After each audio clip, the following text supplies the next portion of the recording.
Welcome back for another episode of the With Love Show. I am your host, of course, Kristy Love, and I'm so thankful that you guys are tuning in for season 4. We have some amazing Black entrepreneurs doing some great things in our community, and today I have the pleasure of interviewing Jason Ford, aka Squeeze. So why don't you say hi to the people, say what's up, and tell them a little bit about yourself. I got you. What's good? Well, my name is Squeeze, or Jason, right? And I'm a writer, author, of course, a performer, a poet, fashion designer, and a full-on entrepreneur, graphics, all types of stuff. We're doing everything, like the Renaissance man of 2019 or whatever it is. I like that. We're gonna say 2020 because we're gonna speak some bigger and better things for you into 2020. For sure. But let's talk about this book, The Sub-American Dream. And when you released this book earlier this year, so how long did you work on this book?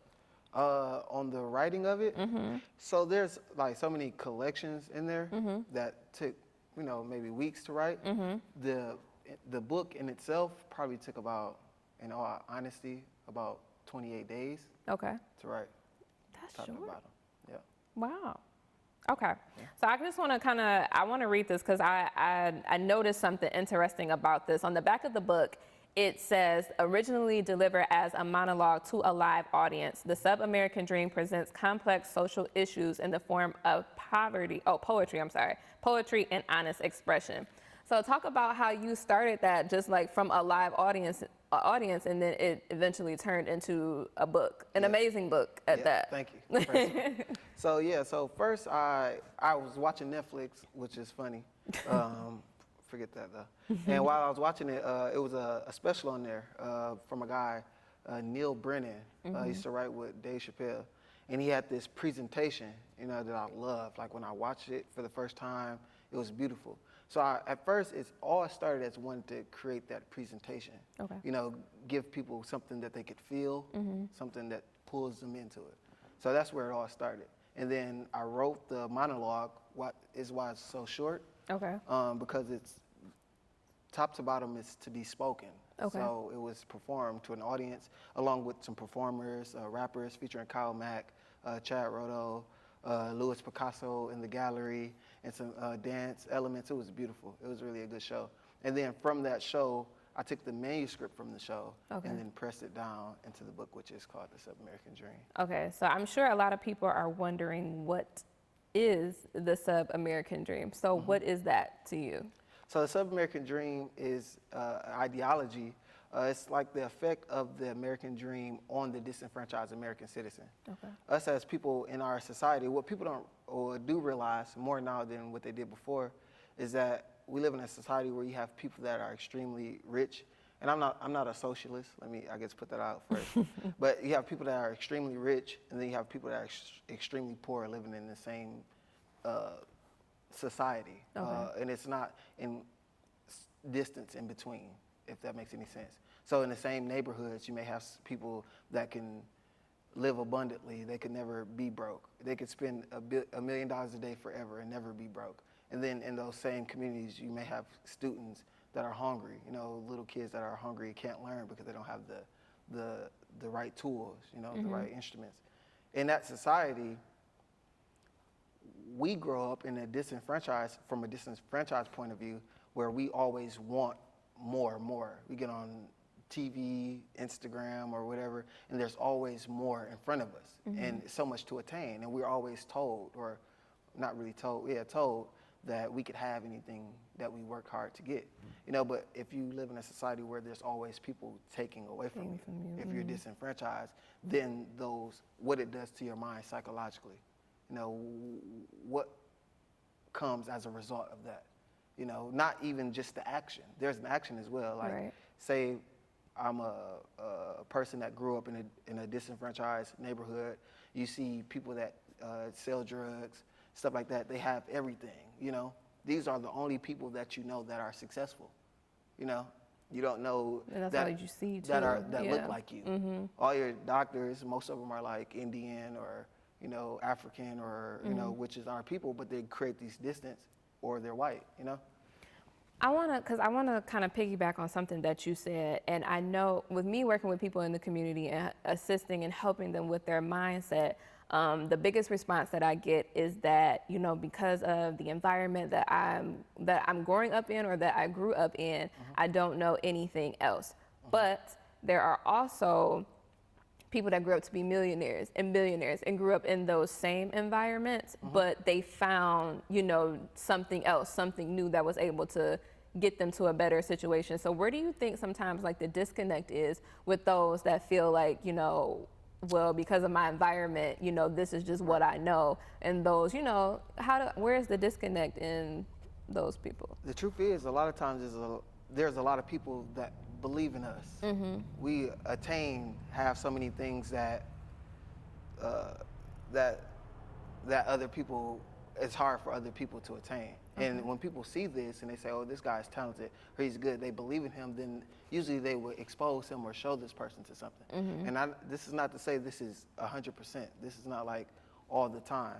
But the fact of the matter is that if I grew up in a place where I didn't have that opportunity, I grew up in a place called Saginaw, Michigan, which is like, you know. Yes, up but there. in Saginaw, Michigan. But in Saginaw, we lived in like a very tight community. Okay. I never seen people that wasn't my family, you know, or considered my family's family or family's family.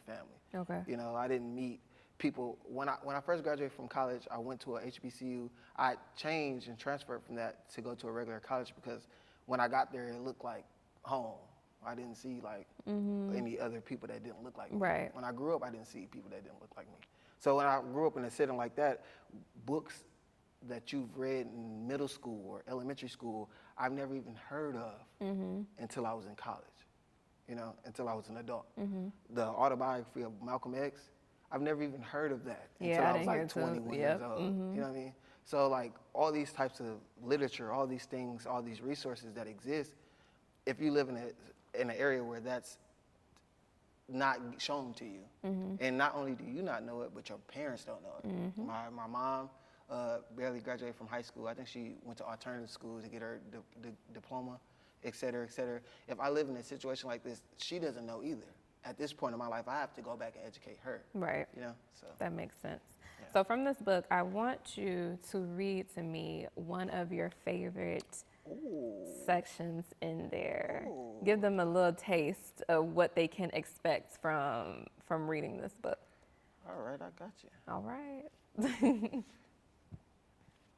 And by the way, Squeeb is pretty awesome. We were riding in the car together a couple of weeks ago, and he just randomly just started spitting this poem. He said, this is something that I've been working on. And it was so random, but it's always good for people to just speak, you know, because sometimes that form of art is how you are releasing some things, letting some things go, and expressing yourself.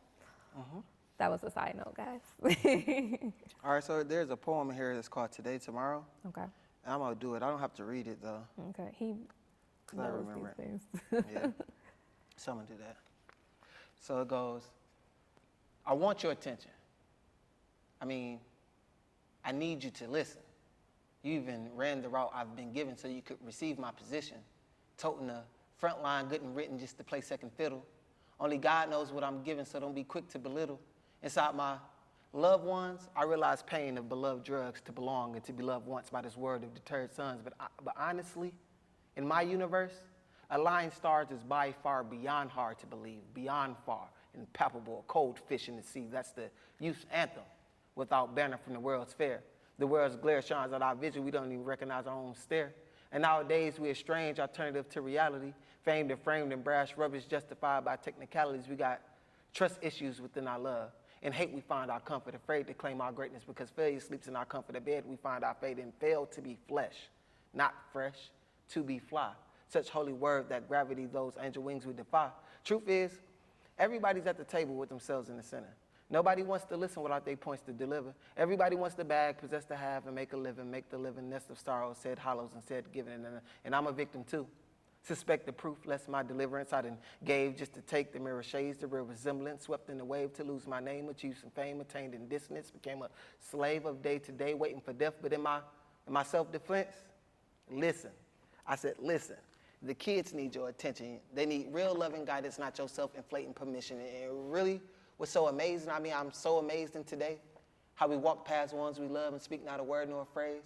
offer nothing, not a murmur, nothing to praise nor disgrace, and get on your phones and Facebook and Instagram and have so much to say.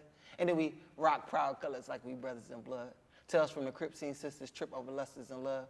Turn our backs to show our age and maturation, imaginations to ability. We wasn't so divided, undecided, in futility. So listen to each other. Find yourself in a little. Only you've got what you're given, so don't be quick to belittle. Be benign, behind sight for the kids. Your experience brings opportunities for others to live, and you might reveal that purpose that you're looking to find.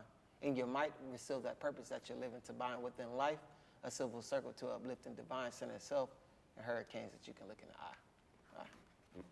That was pretty. No, actually, it was amazing. Thank you. Talking about some, whew. I'm up here sweating, man. Now, tell people why they, so this is the With Love show, so we keep the theme, love. Why should people love this book and get it and put it on their bookshelves? Because really it's about us. It's about you, you know? It's not about me, you know? And it's about something that we're all living with, that we're all having to deal with the effects of, and something that we have to learn how to understand in order to learn how to find solutions for it, most definitely. Well, I appreciate you coming up. And you also brought me this cool thing. This is not pressed. Not pressed. Give them a couple of seconds of what this is exactly. I got you. So not pressed is all about believing in you. Not pressed. The world's gonna come press you. They're gonna come press you. They want you to do things this way or that way. The status quo is on your head. Be not pressed. Follow your dreams. Do the things, but put in the work. Do your thing. Absolutely. All right. So where can people? I know you have some upcoming shows, and tell people about the upcoming shows that are going to be in the month of October, November, and then tell them where they can find the book and where they can follow you on social media. Okay. So October 19th, Situationships, Charles H. Wright Museum here in Detroit. Jay McClain Presents is going to be phenomenal. We got Jamal Willard from Notorious Big. We got the Notorious Big out there. Come see it. It's going to be tight. Also, what else did you say? Social media, where they can buy the book. SqueezeFirst.com. Go to SqueezeFirst.com. Spell it out, SqueezeFirst.com. And you'll find social media, everything there, right there. You can also go to Amazon to get the book, Amazon.com, The Sub-American Dream. Just Google The Sub-American Dream, you'll see it. It's there. Well, I appreciate you, Squeeze, for coming on and being able to just share this space with me. I'm glad to be here. I know. I'm glad that you were able to come here and share this space with me and just kind of motivate and, of course, educate as well other Black entrepreneurs that are out there and that may be interested in connecting with you, buying your book, and just working with you. So thank you guys for tuning in to another episode of the With Love show. I am your host, of course, Kristy Love, and you can catch this episode on thekristlove.com, and I'll see you guys next week.